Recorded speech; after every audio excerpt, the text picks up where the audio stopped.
Здравейте, аз съм Реджи Кокс и в това видео ще ви покажа всичко за новия Insect Remover на Maniac.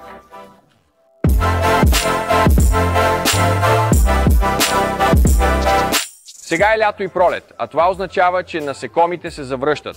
Но премахването на насекомите не е най-голямата ни грижа. Истинският проблем е обменът на протеините в насекомото, който навлиза в лака. И за да помогнем да предотвратиш това, създадохме Insect Remover. Продукт съвместим с всякаква нанесена защита.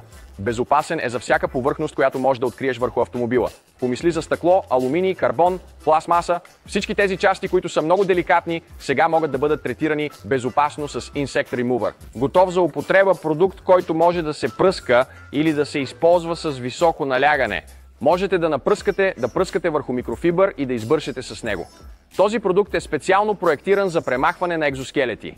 Разтваря ги от повърхността, където създават най-големите дръскотини, докато пръскаш или избърсваш продукта. Най-добрият начин за употреба – не използвай на пряка слънчева светлина. Оставете продукта да действа между 30 секунди и 2 минути. След това се уверете, че правите добро измиване.